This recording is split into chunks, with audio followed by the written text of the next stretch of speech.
The idea of one nation, one election is back in the spotlight again because the centre has formed a committee to look into this. Now this idea has been explored in the past, the Law Commission has looked into it, the Election Commission of India has examined it, and the Niti Aayog has also studied it. There are pros and cons of this idea, and to discuss all aspects of one nation, one election, we have a constitutional law expert with us, Mr. Arghya Sengupta. Mr. Sengupta is the Director for Vidhi Centre for Legal Policy. Thank you, sir, for speaking to us. Thank you. So what we understand is that simultaneous elections cannot take place within the existing constitutional framework of the country. So in case the government decides to go ahead with this, what are the changes that would be required and what kind of efforts will be put in? Yeah, I think first it's imperative to clarify that simultaneous elections is a good thing that the constitution itself envisaged. So when our first election was held in 1951-52, it was an election to the Lok Sabha as well as to all the states that were around at that point of time.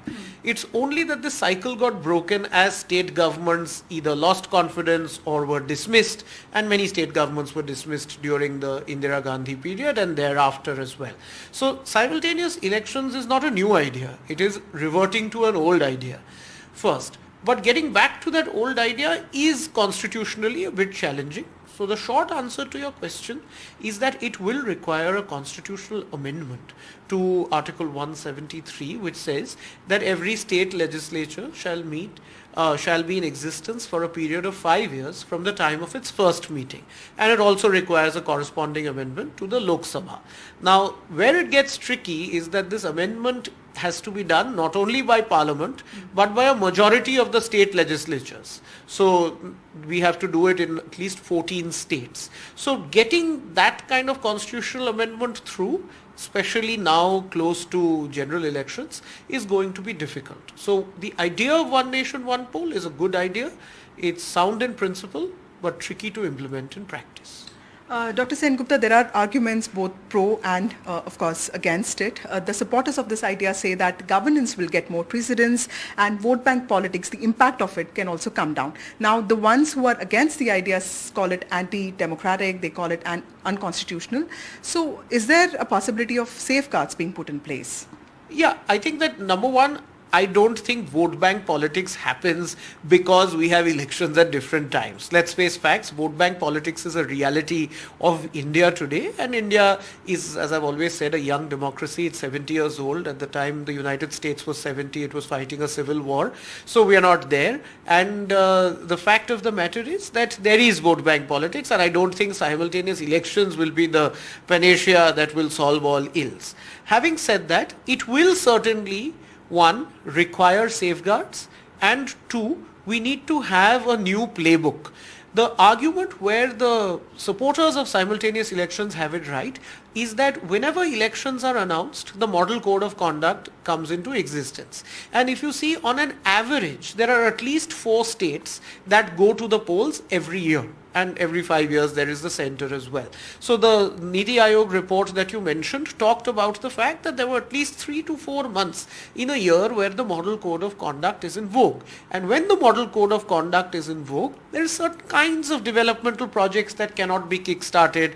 There are certain kinds of welfare schemes that cannot be introduced because it's seen as poll sops. So yes, I think everybody, irrespective of where they are politically, can agree on the fact that we should try and reduce cost and ensure that elections are as few as far between, because it's 3,970 crores that it cost us to do the last general election. Every election takes money. So if we can do it together and do it, I mean, I think every reasonable Indian should be okay with that. It's really a question of what kind of safeguards we need to put in order to prevent its misuse. Dr. Sengupta, you talked about the cost aspect of it. Now there's also this aspect of buying more VVPATs and getting more EVMs in place. So what about that? Well, I think the fact of the matter is that if you hold state and central elections together, then the cost will most certainly go down. I mean, there is no two ways about that. And that the multiple reports that you pointed to have clearly said that. So my sense is that on the cost, the argument is clearly in favor of holding simultaneous elections. The difficulty is in the practical implementation of it. Dr. Sengupta, there's also this apprehension that if a government falls in one part of the country, or if the central government falls because of a no confidence motion or whatever, what happens? Will elections be called? So this is actually a very good question, because the reason why we are in this staggered election cycle is because first the state of Punjab, which got formed in 1954, had elections midway, and you will remember that in 1959 the Jawaharlal Nehru government had dismissed EMS Namboodiripad in Kerala, which required a midterm election, because otherwise we were having elections in regular cycles. So this is not just a possibility, this is almost a certainty that there will be the possibility of midterm elections that will take place. In order to offset that, there is an idea called the constructive vote of no confidence. So it's not just enough for the opposition to say that, okay, the government has lost confidence, but the opposition will also have to be in position to form the government. So let's say, in a hypothetical situation, we say that in 2024 all elections will happen, and say 2 years later in one state the government falls. Then whichever government of the opposition which has been responsible for the no confidence motion comes in and has a tenure which is the balance between the 5 years and the 2026. So if 2024 we started, it is 2029. So the opposition comes in and becomes the government for 3 years. That's 2026 to 2029. So there are ways and means of doing it. In my view, the fact is, the way it can operationalize is this. We need to have 2 cycles, not 1 cycle. If you look at the way all our states are, every year there will be at least 4 states which are going into elections. So there could be one set of states plus the union which could happen around the general election, and one set that could happen somewhere in the middle, maybe 2.5 years. And there needs to be a little bit of political give and take that might make this happen. Dr. Sengupta, my last question to you. Regional parties have this concern that regional politics or states' aspirations will get undermined if there's only one election. How valid is this concern, and is this also some sort of an attack on federalism? How do you look at that? Yeah, I think that while this fear is most certainly legitimate, I think the Indian voter is smart enough to know how to vote differently when they are voting for the state and when they are voting for the union, even if they are doing it in the very same election.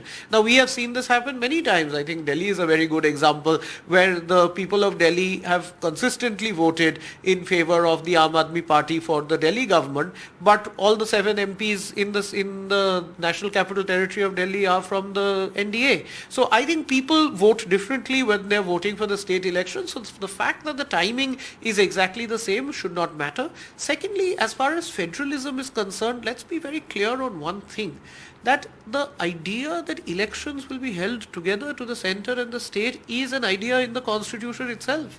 The constitution didn't envisage elections at different times. It didn't envisage a central government that would dismiss state governments and impose president's rule.